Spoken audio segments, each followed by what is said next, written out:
Hi friends, എല്ലാവർക്കും പൊടീസ് വേൾഡിലേക്ക് സ്വാഗതം.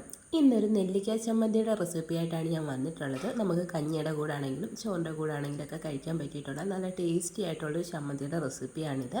അപ്പോൾ നമുക്കിതെങ്ങനെ തയ്യാറാക്കുന്നതെന്ന് നോക്കാം. നെല്ലിക്ക ചമ്മന്തി തയ്യാറാക്കുന്നതിനായിട്ട് ഞാനിവിടെ 3 നെല്ലിക്കയാണ് എടുത്തിട്ടുള്ളത്. ഞാനിവിടെ ഉപ്പിലിട്ട നെല്ലിക്ക വെച്ചിട്ടാണ് ചമ്മന്തി തയ്യാറാക്കുന്നത്. അതുകൊണ്ട് ഉപ്പിലിട്ട നെല്ലിക്ക 3 എടുത്തിട്ടുള്ളത്. ഇനി നമുക്കിതൊന്ന് കട്ട് ചെയ്തെടുത്തിട്ട് വരാം. ഇതിൻ്റെ ആ ഒരു സീഡൊക്കെ ഒന്ന് മാറ്റിയിട്ട് ഇതൊന്ന് കട്ട് ചെയ്തെടുത്തിട്ട് വരാം. അപ്പോൾ ആദ്യം ഞാനൊന്ന് കട്ട് ചെയ്തെടുത്തിട്ടുണ്ട്. എൻ്റെ ആ ഒരു കുരുവൊക്കെ മാറ്റിയിട്ട് നന്നായിട്ട് കട്ട് ചെയ്തെടുത്തിട്ടുണ്ട്.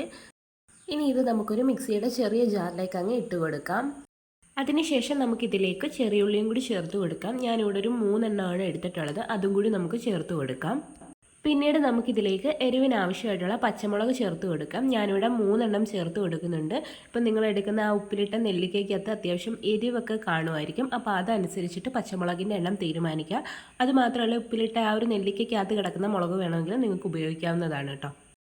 പിന്നീട് നമുക്കിതിലേക്ക് ഇഞ്ചി കൂടി ചേർത്ത് കൊടുക്കാം. ഞാനിവിടെ ഒരു ചെറിയ കഷ്ണം ഇഞ്ചിയാണ് എടുത്തിട്ടുള്ളത്. അതൊന്ന് കട്ട് ചെയ്തെടുത്തിട്ടും കൂടിയുണ്ട്. അതങ്ങ് ചേർത്ത് കൊടുക്കാം. അതിനുശേഷം ഇതിലേക്ക് കുറച്ച് കറിവേപ്പില കൂടി നമുക്ക് ചേർത്ത് കൊടുക്കാം.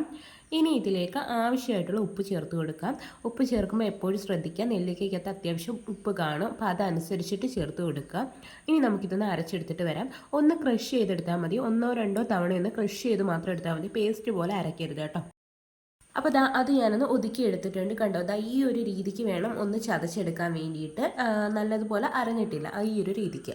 ഇനി നമുക്കിതിലേക്ക് തേങ്ങ കൂടി ചേർത്ത് കൊടുക്കാം. ഞാനിവിടെ ഒരു 3/4 കപ്പ് അളവിലാണ് തേങ്ങ ചേർക്കുന്നത്. തേങ്ങ ചേർക്കാതെ ഇങ്ങനെ വേണമെങ്കിൽ കഴിക്കാൻ നല്ല ടേസ്റ്റ് ആയിരിക്കും കേട്ടോ. ഞാനിവിടെ തേങ്ങ ചേർക്കുന്നുണ്ട്. ഒരു 3/4 കപ്പ് അളവിലാണ് ചേർത്ത് കൊടുക്കുന്നത്. ഇനി നമുക്ക് ഇതും ഒന്ന് ക്രഷ് ചെയ്തെടുത്തിട്ട് വരാം. ഒരു 1-2 തവണ മാത്രം ക്രഷ് ചെയ്താൽ മതി. പേസ്റ്റ് പോലെ അരക്കരുത് കേട്ടോ.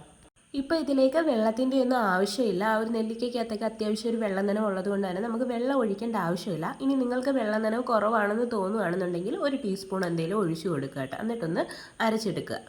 അപ്പോൾ അത് ഞാനൊന്ന് അരച്ചെടുത്തിട്ട് വന്നിട്ടുണ്ട്. കണ്ടില്ലേ, ഈ ഒരു രീതിക്കാണ് നമ്മുടെ ഒരു ചമ്മന്തി ഇരിക്കേണ്ടുള്ളത്. നല്ല ടേസ്റ്റി ആയിട്ടുള്ളൊരു ചമ്മന്തിയാണ്. വളരെ പെട്ടെന്ന് നമുക്ക് തയ്യാറാക്കി എടുക്കാനും പറ്റുന്ന ഒന്നാണ്. ചോറിൻ്റെയോ കഞ്ഞിയുടെയോ ഒക്കെ കൂടെ കഴിക്കാൻ വേണ്ടിയിട്ട് നല്ലൊരു ചമ്മന്തിയാണ് കേട്ടോ. അപ്പോൾ എല്ലാവരും ഒന്ന് തയ്യാറാക്കി നോക്കണേ. വീഡിയോ ഇഷ്ടമായിട്ടുണ്ടെങ്കിൽ ഒന്ന് ലൈക്ക് ചെയ്യണേ. പല കൂട്ടുകാരും ലൈക്ക് ചെയ്യാതാണ് കാണുന്നത്. പ്ലീസ് ഒന്ന് ലൈക്ക് ചെയ്തേക്കണേ. അതുപോലെ തന്നെ ആദ്യമായിട്ട് ചാനൽ കാണുന്ന കൂട്ടുകാരൊക്കെ ഉണ്ടെങ്കിൽ പ്ലീസ് ഒന്ന് സബ്സ്ക്രൈബ് ചെയ്ത് സപ്പോർട്ടും കൂടി ചെയ്യണേ.